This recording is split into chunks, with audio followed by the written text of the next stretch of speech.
Existem prisões que não têm grades. Só paredes de concreto, silêncio e medo. Pessoas passam anos nessas prisões. E o mais assustador é que você passa por elas todos os dias, sem sequer imaginar o que há por trás das paredes. Os guardiões dessas prisões não vestem uniformes.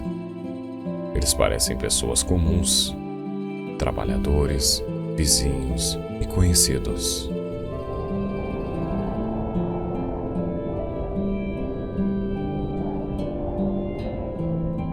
E existem prisioneiros que nunca cometeram um único crime.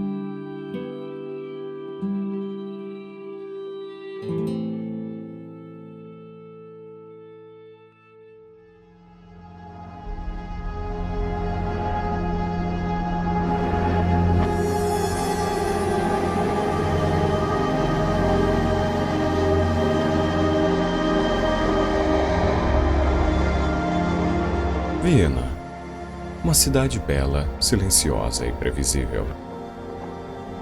Aqui cada rua parece segura demais. As pessoas caminham apressadas para o trabalho, os cafés estão sempre cheios e as casas alinhadas lado a lado passam uma sensação de ordem e tranquilidade. É o tipo de lugar onde ninguém imagina que algo terrível possa acontecer. Mas o mal raramente grita. Ele sussurra e se esconde atrás de portas comuns.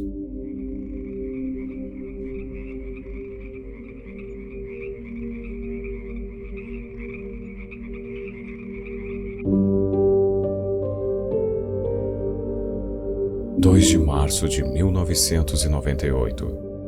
Viena acordava como em qualquer outro dia. Natasha Kampusch, uma menina de apenas 10 anos, se preparava para ir à escola no distrito de Donaustadt. O tipo de manhã em que ninguém presta atenção em nada.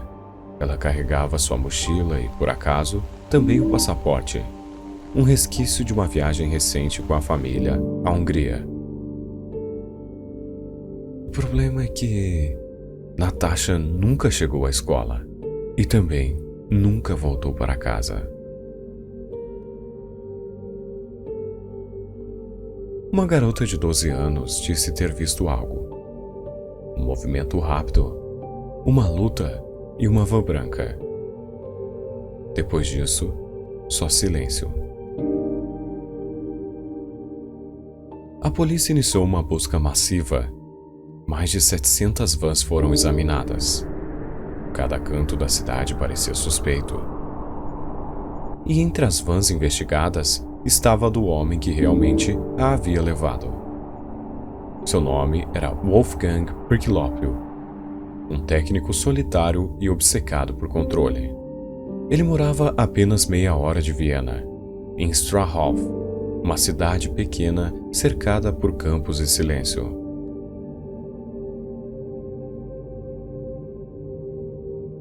Quando a polícia o questionou, Wolfgang disse que estava sozinho em casa e que usava a van para transportar o entulho da obra. Eles acreditaram e foram embora.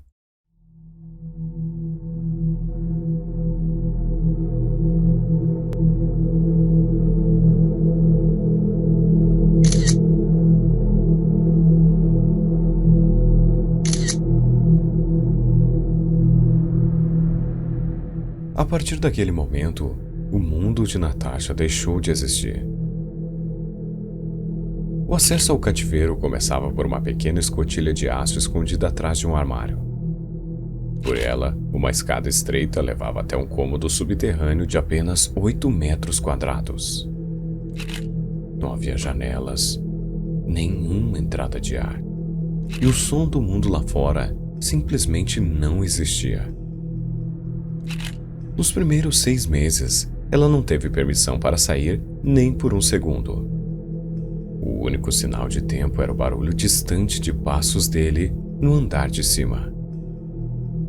À noite, o silêncio era total. Um silêncio tão espesso que parecia gritar: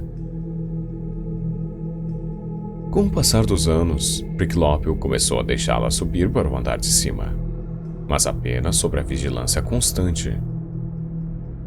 À noite sempre voltava para o porão. Quando ele saía para o trabalho, trancava todas as portas. Dizia que estavam armadas com explosivos e que qualquer tentativa de fuga seria o fim não só dela, mas de todos os vizinhos também.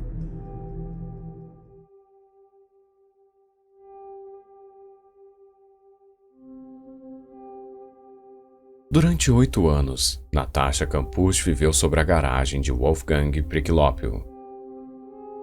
Ela cresceu naquele espaço. Aprendeu a se comportar para sobreviver. Ele a fazia acordar cedo, tomar café junto com ele, ler livros e cozinhar. Às vezes, ela era vista no jardim, sorrindo e brincando. Os vizinhos achavam que era uma sobrinha e ninguém desconfiou. Para ela, o tempo deixou de existir. Era como viver em um lugar onde os dias não passavam, e a única coisa que mudava era o som das correntes quando ele trancava a escotilha. Depois de 8 anos vivendo no escuro, Natasha, agora com 18 anos, viu uma brecha. Uma única chance de escapar. Era o dia 23 de agosto de 2006. O sol iluminava o jardim de uma casa comum em Strahov, e ela estava fazendo o que fazia todos os dias, limpando a casa. Mas naquele dia, algo diferente aconteceu.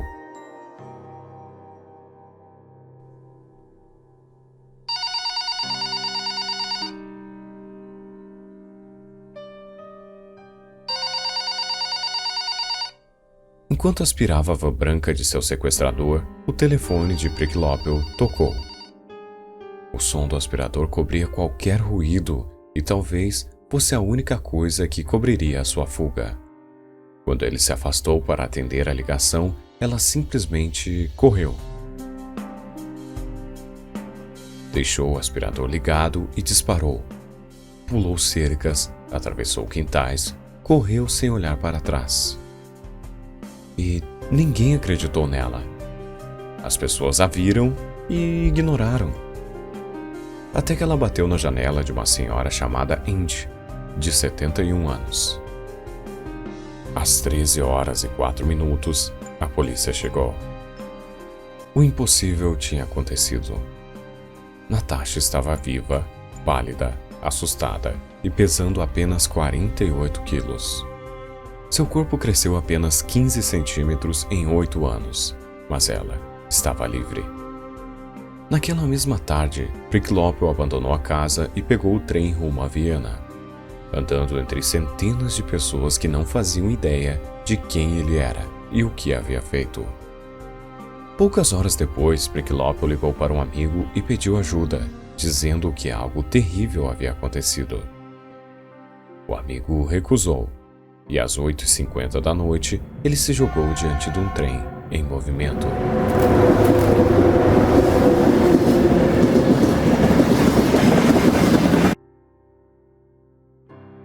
O que ninguém esperava era a reação de Natasha.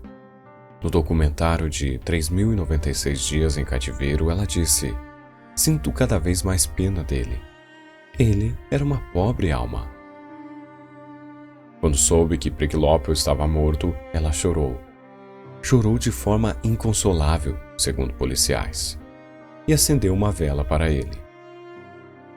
Alguns chamaram isso de Síndrome de Estocolmo, mas ela rejeitou esse rótulo, dizendo que é ofensivo reduzir anos de dor e sobrevivência a uma simples expressão. Para Natasha, o que existiu ali não foi apego, foi adaptação. A única forma de sobreviver ao inferno que durou quase uma década. E talvez o que mais assuste nessa história não seja o cativeiro em si, mas o fato de que ele aconteceu em uma casa comum, com flores na janela e uma cerca branca na frente. Um lugar onde qualquer um poderia passar, sem nunca imaginar o horror que estava escondido logo abaixo do chão. Gotta go now. for an emergency, switching my currencies, what you want from me. I got cash flowing overseas, buying the clothes and leave, what you want from me.